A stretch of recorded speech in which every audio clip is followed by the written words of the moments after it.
Nacho Varga starts off as the one who knocks, as his intimidating demeanor towards Jimmy and Price makes it clear he means business.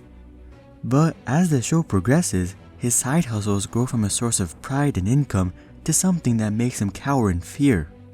Nacho's business partners soon become his enemies, as his father is repeatedly put in danger both by Hector and Gus. As you would expect, Nacho wants out, and he wants out fast. But in his heyday, how much does Nacho Varga make with his criminal endeavors?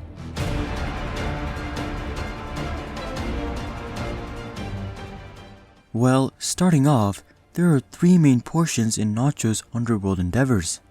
First, Nacho simply works under the Salamancas as a loyal henchman. In the middle, he branches out into his own little businesses while still working for the Salamancas. And finally, he ditches his side businesses and just works for the Salamancas. But of course, this is when he runs into issues with both Hector and Gus, forcing him to find a way out. Looking at his time as a loyal Salamanca henchman, this was where most of his time in the underworld was spent. To figure out what portion of the total revenue Nacho would get, we'll use the same proportions that we used in the How Much Does Lalo Salamanca Make video. In that video, we determined that dealers would get 20%, right-hand men like Nacho would get 10%, the mules bringing the product up north would get 10%, the cartel would get 30%, and the Salamancas would get 30%. We also determined that the money would be shared amongst the Salamancas, as they seem to be a tight-knit family despite their evil doings. However, if we were to split the money into shares, there are four main beneficiaries for the money, which would be Hector, Tuco, Lalo, and the cousins. Lalo and the cousins generally stay south of the border, so Nacho would be paid from what would technically be Hector and Tuco's portion, which would be half the pot. As a result, Nacho would receive 10% of the 50% share for Hector and Tuco. Or, in other words, he would receive 5% of the total revenue. One more thing to consider, however, is that Nacho is not Hector and Tuco's only right-hand man. Of course, there's more Salamancas like Gonzo, but they're likely paid from the Salamanca portion as opposed to the right-hand man portion. The only right-hand man we are shown other than Nacho is the ponytail guy who accompanies Nacho here and there. Assuming that Nacho and the ponytail guy are the only right-hand men for Hector and Tuco, Nacho would receive about 2.5% of the total revenue. As for how much revenue the Salamancas are able to pull in, we know that after their operation was dismantled by Mike, Hector relied on Gus for the product. Gus thought Hector should get 5 packages, so we'll assume that the Salamancas were routinely pulling in 5 packages per shipment. Given that Gus was able to give Don Eladio $1.8 million per month with 12 package shipments, the Salamancas would be able to give Don Eladio $750,000 per month. With the cartel share being 30% of the revenue, the total revenue generated by the Salamancas would be $2.5 million per month. As a result, Nacho's 2.5% share would come out to $62,500 a month. Accounting for any ups and downs as well as any other unknown henchmen, we'll say Nacho averages about $50,000 a month. This amount seems quite reasonable as it's not boss or cook type money, but it's still a good amount, making it worth Nacho's time, at least at the beginning.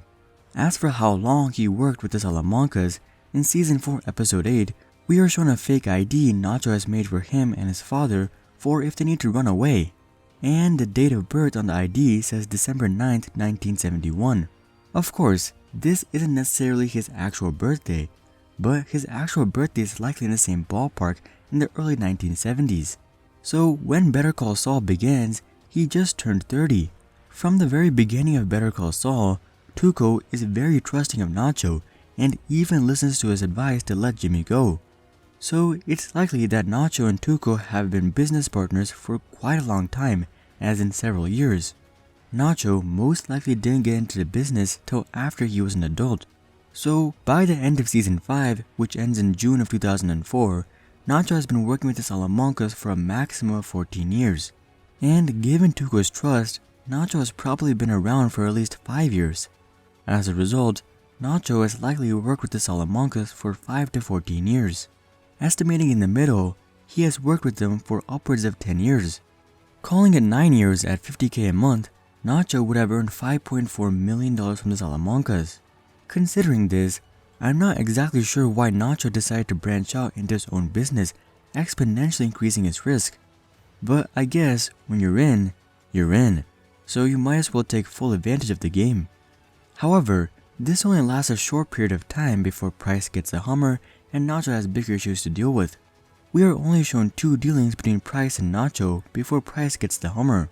However, more likely took place behind the scenes. The first deal takes place in Season 1, Episode 9, so around June. And the last deal occurs in Season 2, Episode 1, or around July 2002.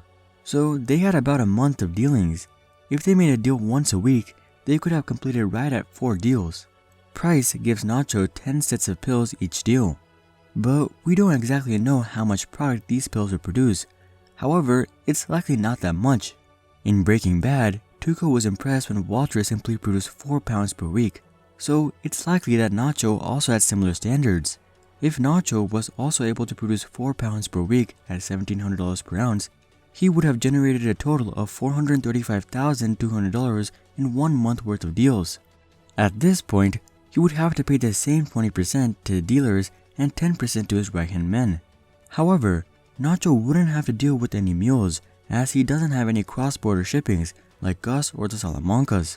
Assuming that 10% goes to Price and 20% goes to the cooks, Nacho would be left with 40%, or about $175,000, pushing his total earnings up to $5.575 million.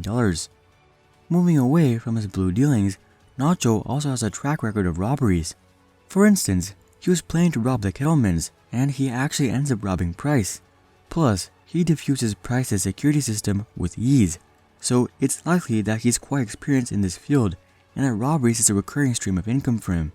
Though recurring, his robberies are likely not too regular, maybe a couple times per year. We'll call it 4 times a year or once every 3 months. His regular clients are likely not as wealthy as the Kettlemans, so we'll say he gets 50 to 100 grand per robbery. At an average $75K per robbery, this would provide Nacho with $300,000 per year. However, he likely gets help for his robberies, so if he pays his henchmen 20% of the revenue, he would be able to keep $240,000 per year at the end of the day. This was likely a later development, and he likely didn't get into it till after working with Tuco for a few years. So we'll say that this business was only up for 5 years. At that rate, Nacho would profit $1.2 million from the robberies, putting him at $6.775 million. And finally, as for the job at his father's shop, though he often works here, I don't think he necessarily gets a straight up paycheck for his work. This is more of something he will eventually own through inheritance rather than get monthly checks from. So we'll say he doesn't get any income from this. As a result, Nacho likely made between $6 to $7 million from all of his adventures in the criminal underworld. So it's no wonder he's able to afford a nice house. But at the end of the day, he's constantly fearing for his life and regretting previous decisions. So he probably should have just followed in the footsteps of Papa Nacho. He could have likely afforded the house anyways, as it's quite affordable at $436,000. But that's just what I think. What do you guys think Nacho should have done? Also, if you guys like the depth of this analysis, then make sure to drop a like and consider subscribing to see more questions logically answered. But until then, I'm Hari, and I'll see you guys on the next one.